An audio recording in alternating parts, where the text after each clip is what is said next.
ಸ್ಯಾಂಡಲ್ವುಡ್ನ ಹಿರಿಯ ನಟ ಉಮೇಶ್ ಸಾವನ್ನಪ್ಪಿದ್ದಾರೆ. ಸದ್ಯ ಚಿತ್ರರಂಗದಲ್ಲಿ ಹಾಸ್ಯ ಅಂತ ಅಂದರೆ ಮೊದಲು ನೆನಪಾಗುವಂಥದ್ದೇ ಉಮೇಶ್ ಸರ್ ಅವರ ಒಂದು ಹೆಸರು. ಅವರಿವತ್ತು ಕ್ಯಾನ್ಸರ್ನಿಂದ ಸಾವನ್ನಪ್ಪಿರುವಂಥದ್ದು. ಸದ್ಯ ನನ್ನ ಜೊತೆಗೆ ಅದರ ಬಗ್ಗೆ ಮಾತನಾಡೋದಕ್ಕೆ ಅವರ ಪುತ್ರಿ ಇದ್ದಾರೆ, ಜಯಲಕ್ಷ್ಮಿ ಅವರು, ಹಿರಿಯ ಪುತ್ರಿ. ಅವ್ರನ್ನ ಮಾತನಾಡಿಸ್ತಾ ಹೋಗ್ತೇನೆ.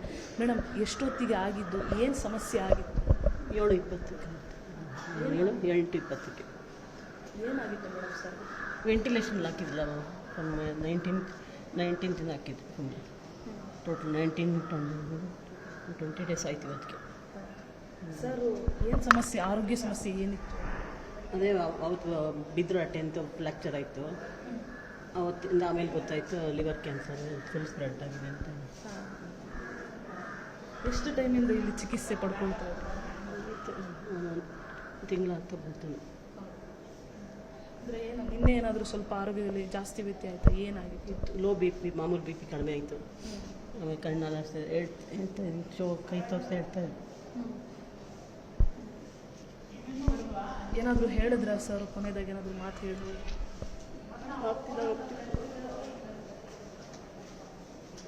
ಮೇಡಮ್, ಎಲ್ಲಿ ಅವರ ಅಂತಿಮ ಸಂಸ್ಕಾರಲ್ಲಿ ಎಲ್ಲ ಡಿಸೈಡ್ ಮಾಡಿದ್ದು, ಮನೆಗೆ ಕೊಟ್ಟು ಹೋಗ್ತೀನಿ ಈಗ. ಮನೆಗೆ ಬಂದು ಸಾರ್ವಜನಿಕರಿಗೆ ಏನಾದರೂ ವ್ಯವಸ್ಥೆ ಇದೆಯಾ? ಮಾಡ್ತೀವಿ. ಮೊದಲು ಫಸ್ಟ್ ಮನೆಗೆ ಹೋಗ್ಬಿಟ್ಟು ಅಮ್ಮ ಇದ್ದಾರೆ ಮನೇಲಿ, ಅವ್ರ ಪಾಪ BP ಅಮ್ಮ ನೋಡ್ಬಿಟ್ಟು ಅವ್ನು ಸ್ವಲ್ಪ ಅಲ್ಲಿ ಪ್ರೊಸೀಜರ್ ಮುಗಿಸ್ಕೊಂಡು.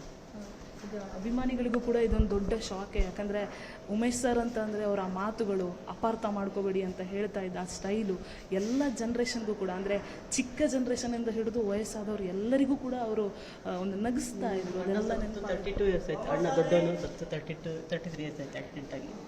ನಾನು 2ನೇ ಮಗಳು ಅಪ್ಪನಿಗೆ.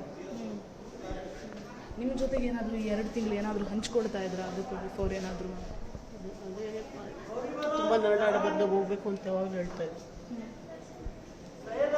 ಕ್ಯಾನ್ಸರಿಂದ ತುಂಬ ಪ್ರಾಬ್ಲಮ್ ಆಗಿತ್ತು. ಕ್ಯಾನ್ಸರಿಂದ ಅಂತಲ್ಲ, ಅವ್ರು ಬಿದ್ದು ಫ್ರ್ಯಾಕ್ಚರ್ ಆಗಿ ಅದೇ ಪೇಯ್ನೇ ಜಾಸ್ತಿ ಅವ್ರಿಗೆ.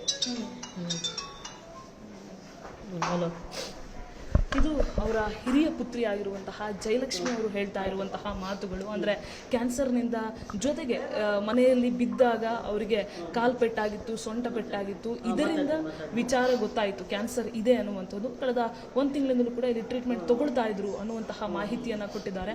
ಸಾರ್ವಜನಿಕರಿಗೆ ಯಾವ ರೀತಿಯಾದಂತಹ ದರ್ಶನ ವ್ಯವಸ್ಥೆ ಇರಲಿದೆ, ಅದೆಲ್ಲ ವಿಚಾರವನ್ನು ಕೂಡ ಮುಂದಿನ ಕ್ಷಣದಲ್ಲಿ ಇನ್ನೂ ಒಂದು ಕೆಲವೇ ಹೊತ್ತಲ್ಲಿ ಅಪ್ಡೇಟ್ ಮಾಡ್ತೀವಿ ಅನ್ನುವಂತಹ ಮಾಹಿತಿಯನ್ನು ಜಯಲಕ್ಷ್ಮಿ ಅವರು ಕೊಟ್ಟಿರುವಂತಹದ್ದು.